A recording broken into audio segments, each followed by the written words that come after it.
السلام علیکم ورحمۃ اللہ وبرکاتہ۔ ناظرین کرام، آج کی اس ایمان افروز ویڈیو میں ہم ایک بہت اہم سوال کا جواب تلاش کریں گے کہ اللہ نے جنت کو کب اور کس طرح بنایا؟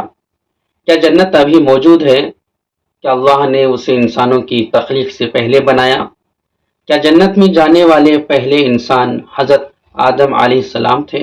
آئیے قرآن و حدیث کی روشنی میں اس حقیقت کو جانتے ہیں۔ جنت کی تخلیق کا وقت قرآن مجید میں اللہ تعالیٰ فرماتا ہے، جس کا ترجمہ ہے، اور اپنے رب کی مغفرت اور اس جنت کی طرف دوڑو جس کی چوڑائی آسمانوں اور زمینوں کے برابر ہے، جو متقین کے لیے تیار کی گئی ہے۔ اس آیت سے معلوم ہوتا ہے کہ جنت پہلے سے تیار شدہ ہے۔ حدیث مبارکہ میں ہے، رسول اللہ صلی اللہ علیہ وسلم نے فرمایا، جب اللہ نے جنت اور دوزخ کو پیدا کیا تو حضرت جبرائیل علیہ السلام سے فرمایا، جاؤ اور جنت کو دیکھو۔ اس سے معلوم ہوتا ہے کہ جنت تخلیق انسان سے پہلے بنائی جا چکی تھی۔ جنت کی تخلیق کس طرح ہوئی؟ جنت اللہ کا خاص عطیہ ہے۔ جنت کو اللہ تعالیٰ نے اپنے حکم سے تخلیق فرمایا۔ یہ کوئی عام زمین یا آسمان نہیں، بلکہ غیب کی دنیا ہے جس کا نقشہ دنیاوی عقل سے نہیں سمجھا جا سکتا۔ جنت کی نعمتیں کیا ہیں؟ قرآن کہتا ہے کہ اس میں وہ سب کچھ ہے جو دل چاہیں گے اور آنکھوں کی لذت دیں گے۔ جنت میں نہریں ہیں، محل ہے اور باغات ہیں۔ نہریں دودھ، شہد، پانی اور شراب طہور کی نہریں ہیں۔ محلات سونے، چاندی اور یاقوت کے بنے ہوئے ہیں۔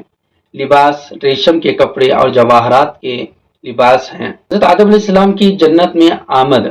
حضرت آدم علیہ السلام کو جنت میں رکھا گیا۔ قرآن کہتا ہے، وَقُلْنَا يَا آدَمُ اسْكُنْ أَنْتَ وَزَوْجُكَ الْجَنَّةَ، اور ہم نے کہا، اے آدم، تم اور تمہاری بیوی جنت میں رہو۔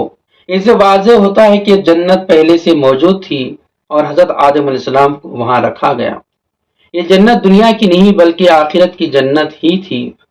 مفسرین کی اکثریت اس بات پر متفق ہے کہ حضرت آدم علیہ السلام جس جنت میں تھے وہ آخرت کی اصل جنت ہی تھی جسے اللہ نے پہلے سے تخلیق فرمایا تھا۔ جنت کا پیغام ہمارے لیے کیا ہے؟ جنت میں جانے کے لیے عمل ضروری ہے۔ اللہ تعالیٰ فرماتا ہے، یہ وہ جنت ہے جس کا وارث ہم اپنے نیک بندوں کو بنائیں گے۔ اللہ تعالیٰ فرماتا ہے قرآن شریف میں کہ وہ جنت ہے جس کا وارث ہم اپنے نیک بندوں کو بنائیں گے۔ جنت کے لیے ایمان، نیک عمل، تقوی ضروری ہے۔ جھوٹ سے بچنا، نماز قائم رکھنا، قرآن کی تلاوت کرنا، والدین کی خدمت کرنا، صبر اور شکر کرنا۔ ہم نے جانا کہ جنت ایک حقیقی اور پہلے سے موجود نعمت ہے جو اللہ تعالیٰ نے نیک لوگوں کے لیے تیار کر رکھی ہے۔ اس کی تخلیق انسانوں کی تخلیق سے پہلے ہی ہو چکی تھی۔ حضرت آدم علیہ السلام کو اس جنت میں رکھا گیا۔ اب یہ سوال ہے کہ جنت کہاں ہے؟ نہایت اہم اور عقیدے سے متعلق ہے، جس کا جواب قرآن و حدیث کی روشنی میں دیا جا سکتا ہے۔ کیا جنت آسمانوں میں ہے؟ کیا وہ زمین پر کہیں واقع ہے؟ کیا وہ ابھی موجود ہے یا بعد میں بنے گی؟ آئیے قرآن و حدیث کی روشنی میں اس سوال کی حقیقت کو سمجھتے ہیں کہ اس کے پاس جنت المأوا ہے۔ یہ جنت اوپر کی طرف واقع ہے، یعنی اللہ تعالیٰ کے قرب میں۔ اللہ تعالیٰ نے دوسری جگہ فرمایا، اور آسمان میں ہے تمہارا رزق اور وہ چیز جس کا تم سے وعدہ کیا گیا ہے۔ مفسرین کے مطابق ما توعدون یعنی جنت کا بھی وعدہ شامل ہے۔ رسول اللہ صلی اللہ علیہ وسلم کا فرمان ہے، جب اللہ سے جنت مانگو تو جنت الفردوس مانگو، کیونکہ وہ جنت کا درمیانی اور بلند ترین حصہ ہے اور اس کے اوپر عرش رحمان ہے۔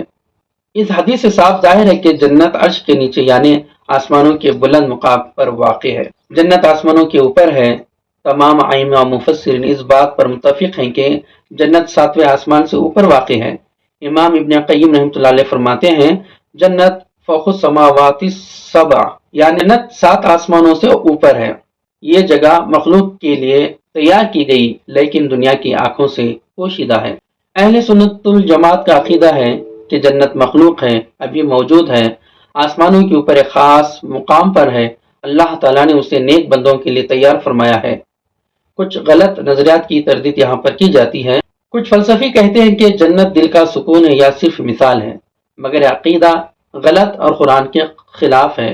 جنت ایک حقیقی، مادی اور دائمی مقام ہے۔ دوستو، ہم نے جانا کہ جنت ایک حقیقی، ابدی اور بلند مقام پر واقع ہے